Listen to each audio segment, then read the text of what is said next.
അല്ലു അർജുൻ നായകനായി നിലവിൽ theatre run നടത്തി വരുന്ന പുഷ്പ 2 സിനിമയുടെ ക്ലൈമാക്സ് എക്സ്പ്ലനേഷൻ ആണ് ഇന്ന് നമ്മൾ പങ്കുവയ്ക്കുന്നത്.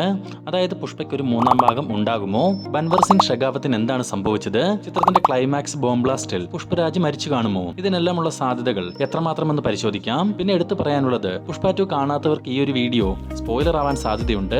അതുകൊണ്ട് തന്നെ സിനിമ കണ്ടവർ മാത്രം വീഡിയോ കാണുന്നതാവും ഉചിതം.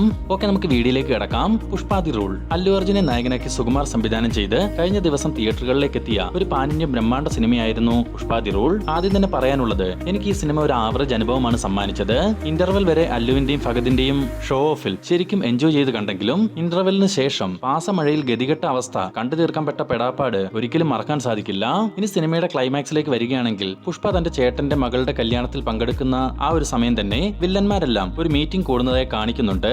ആ ഒരു മീറ്റിംഗിൽ സെൻട്രൽ മിനിസ്റ്റർ പ്രതാപ് റെഡ്ഡിയും മംഗളശീലനും മംഗളശീലന്റെ വൈഫ് ദാക്ഷായണിയും ജാലി റെഡ്ഡിയും നരസിംഹ റെഡ്ഡിയും അങ്ങനെ പുഷ്പയുടെ എതിരാളികളെല്ലാം തന്നെ ഒന്നിച്ചുകൂടി ഇനി എങ്ങനെ പുഷ്പയെ ഇല്ലാതാക്കാം എന്ന ചർച്ചയിലേക്ക് കടക്കുമ്പോഴാണ് മിനിസ്റ്റർ പ്രതാപ് റെഡ്ഡി പ്രധാന ആൾ എന്തിയെ എന്ന് ചോദിക്കുന്നത്. ഈ സമയം പ്രധാന ആൾ വന്നിട്ടില്ല, പകരം ഒരു പാർസൽ കൊടുത്തു വിട്ടിട്ടുണ്ട് എന്ന് പറയുമ്പോൾ ഒരു ബൊക്കെ സിനിമയ്ക്കുള്ളിൽ കാണിക്കുന്നുണ്ട്. ആ ഒരു ബൊക്കയ്ക്കുള്ളിൽ ഒരു ബോംബും വെച്ചിട്ടുണ്ട്. പിന്നീട് അതേ ബൊക്കെ പുഷ്പയുടെ ചേട്ടന്റെ മകളുടെ കല്യാണത്തിന് ശേഷം അവർ ഫാമിലി ഫോട്ടോ എടുക്കാൻ നിൽക്കുമ്പോൾ അവരുടെ മുമ്പിലായി ഇരിക്കുന്നതും അതേസമയം തന്നെ ആ ബോംബ് ആക്റ്റീവ് ആകുന്നതും കാണിക്കുന്നുണ്ട്. പിന്നീട് ദൂരെ ഒരു മലയുടെ മുകളിൽ നിന്നും മുഖമെല്ലാം മൂടി നിൽക്കുന്ന ഒരാൾ ആ ബോംബ് ട്രിഗർ ചെയ്ത് പൊട്ടിക്കുന്നതാണ് കാണിക്കുന്നത്. അങ്ങനെ ബോംബ് ബ്ലാസ്റ്റ് ആവുകയും പുഷ്പ 3 എന്ന് എഴുതി കാണിച്ച് സിനിമ അവസാനിക്കുകയും ചെയ്യുന്നു. സോ ആ ബോംബ് ട്രിഗർ ചെയ്തത് ആര് എന്നൊരു ചോദ്യം ബാക്കി വെച്ചിട്ടാണ് പുഷ്പ 2 തീരുന്നത്. മേ ബി എല്ലാവരുടെയും മനസ്സിൽ അത് ബൻവർ സിംഗ് ഷിഖാവായിട്ടെത്തിയ ഫഹദ് ഫാസിൽ ആവുമെന്ന് തന്നെയാവും തോന്നിയിട്ടുണ്ടാവുക. കാരണം ആ വന്നു നിന്ന ആളുടെ കൈയെല്ലാം പൊള്ളിയിരിക്കുന്നതായി കാണിക്കുന്നുണ്ട്.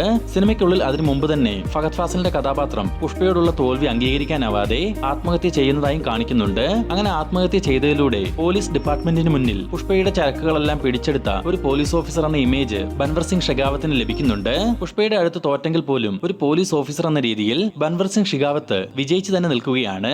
ഇനി ആത്മഹത്യ ചെയ്ത ആൾ എന്തിന് അവിടെ നിന്നും രക്ഷപ്പെട്ട് വീണ്ടും പുഷ്പയ്ക്കെതിരെ പ്രതികാരം ചെയ്യണമെന്ന സംശയം നിങ്ങളിലുണ്ടാവാം. സത്യത്തിൽ ഫഹദ് ഫാസിൽ അവിടെ ആത്മഹത്യ ചെയ്യുകയല്ല ചെയ്യുന്നത്, പകരം തന്റെ പോലീസ് പദവിയെ അവിടെ ഇല്ലാതാക്കിയ ശേഷം അവിടെ നിന്നും പുഷ്പയോട് അടങ്ങാത്ത പ്രതികാരമുള്ള ബൻവർ സിംഗ് ഷിഖാവത്ത് എന്ന മനുഷ്യൻ ആ അപകടത്തിൽ നിന്നും രക്ഷപ്പെടുകയാണ് ഉണ്ടായത്. അതായത് പുഷ്പയുടെ ആദ്യ ഭാഗത്തിലും രണ്ടാം ഭാഗത്തിലും പോലീസിന്റെ അധികാര പരിധിയിൽ നിന്നാണ് ബൻവർ സിംഗ് പുഷ്പയ്ക്കെതിരെ പ്രതികരിച്ചതെങ്കിൽ, മൂന്നാം ഭാഗം വരുമ്പോൾ പോലീസുകാരന്റെ ചട്ടക്കൂടുകളിൽ നിന്നും പുറത്തു വന്ന ബൻവർ സിംഗ് ഷിഖാവത്ത് എന്ന കൊടൂര വില്ലനെ നമുക്ക് കാണാനാവും. പുഷ്പാദി റൈസിലൂടെ പുഷ്പയുടെ ഉദയം നമ്മൾ കണ്ടു, പുഷ്പാദി റൂളിലൂടെ പുഷ്പയുടെ നിയമങ്ങളും നമ്മൾ കണ്ടു. ഇനി പുഷ്പാദി റാംപേജിലൂടെ പുഷ്പയുടെ ക്രൂരതയാണ് നമ്മൾ കാണാൻ പോകുന്നത്. അപ്പോൾ ഈ ഒരു വിഷയത്തെ പറ്റി നിങ്ങൾക്ക് എന്ത് തോന്നുന്നു? അഭിപ്രായങ്ങൾ കമന്റ് ബോക്സിൽ അറിയിക്കുക. പിന്നെ നമ്മുടെ ചാനൽ സബ്സ്ക്രൈബ് ചെയ്യാതെയാണ് വീഡിയോ കാണുന്നതെങ്കിൽ ഇപ്പോൾ തന്നെ ചാനൽ ഒന്ന് സബ്സ്ക്രൈബ് ചെയ്ത് വെക്കുക.